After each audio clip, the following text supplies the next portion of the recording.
Indiana, what they mainly focused on was the offensive end since they're going to be losing a lot. The main guy that you'll see everybody talk about is the quarterback that they got, and that's Josh Hoover. Josh Hoover was at TCU last year, and throughout the year, he was really sensational. Like he had moments of like really stardom for him because especially at the beginning of the year, you're seeing TCU and you're seeing some of his games where he's throwing for 300 yards and really like all over the stat sheet. And if you're just a stat watcher, you're like, oh, TCU's winning. And he's having games where he's going 350, 3 touchdowns, 0 interceptions. And you're like, man, like this guy might be legit.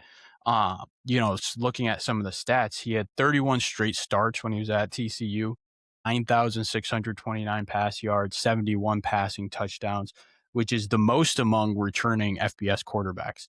But the main reason why I think Indiana really centered in on Josh Hoover and they were like, okay, this is their guy, is if you look deep into the numbers, the number one RPO player throughout the whole year was Fernando Mendoza. Number two was Josh Hoover. Hoover has the stats to back it up. He's an experienced quarterback. Those are types of guys that Cignetti's looking for. So he saw something in that and was like, okay, he's going to be able to do our system really well. We can put him in our system. We can have him develop for a year, and it would be something that would really, really be good for them. And I mean, I think it's just a perfect fit. Like right from the jump, I think he's going to be sensational. He's a career 65% passer. Yeah, I mean, he's really good in RPO games. He has enough zip on the ball for open windows.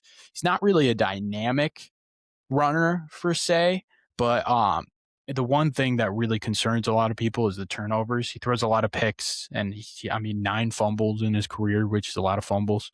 So I think that's something with an off season because I mean everything from the scouting services that I read and I look up and listen to, they talked about how Cignetti like pulled Mendoza from all the camps. He wasn't at Manning Passing Academy. He wasn't at any of those camps. And it was like, you're just focused on our system. You're focused on learning. You're focused on that stuff. And that actually helped him become what he is now. And I think if he has the same kind of process oriented stuff with Josh Hoover, Hoover already has all the talent in the world. I mean, we saw it at the beginning of the year. He actually was looking like one of those legit quarterbacks. I think if Cignetti puts him through the same type of deal that he put Mendoza through, it's going to be absolutely huge for him. So I'm very high on this. Like Hoover is a really, really good quarterback, and I think it's a perfect fit in Indiana.